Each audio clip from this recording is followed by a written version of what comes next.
আজ মঙ্গলবার সকালে গোল্ডির স্কুল, অলির টিউশন, দুই মেয়েকে নিয়েই বেরিয়ে পড়লাম রাস্তাতে। যখন বাড়ি থেকে বেরোলাম তখনই দেখলাম কিন্তু বেশ ঘন কালো করে আছে মেঘটা, বৃষ্টি বোধহয় নামবো এরকমই একটা মুহূর্ত হয়ে আছে।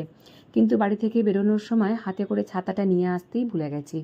তাই খালি হাতে যখন এসেছি তখন তো বাড়িতে রাস্তাতে বিপদে পড়তেই হবে। গোল্ডিকে স্কুলে দিয়ে বাড়ি ফিরবো এমন সময় দু এক ফোঁটা বৃষ্টি পড়তে লেগেছে। কি করব? মন্দিরের বড় গেটের নিচে শেডের তলায় দাঁড়িয়ে থাকলাম বেশ খানিকক্ষণ। বৃষ্টি ছাড়লো, তারপরে বাড়ি এলাম। বাড়ি এসে ছাদে ফুল তুলতে যাব তখন দেখলাম কিন্তু বেশ জোরে ঝিরঝির করে বৃষ্টিটাও শুরু হয়েছে। বৃষ্টি থামার পরে এক ঝুড়ি ফুল তুলে নিয়ে এলাম মায়ের পুজোর জন্য। ফুল তুলতে গিয়ে আমার কিন্তু যে ঠান্ডা হাওয়া বা বৃষ্টি পড়ার পরে যে জলীয় হাওয়াটা, সেটা আমার গায়ে এমনভাবে বিঁধলো যে আমার গলাটায় প্রথমত ধরে গেল। কথা বলতে কষ্ট হচ্ছে, গলাতে ভীষণ পরিমাণে একটা ব্যথা হচ্ছে।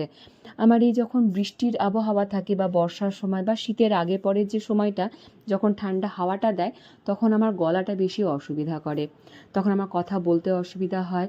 তখন আমার গলাটা এত পরিমাণে ধরে থাকে যে আমি একদম কথা বলতে পারি না। ওষুধ না খাওয়া পর্যন্ত বা গার্গেল বা গরম স্টিম না নিলে আমার একদম সারে না।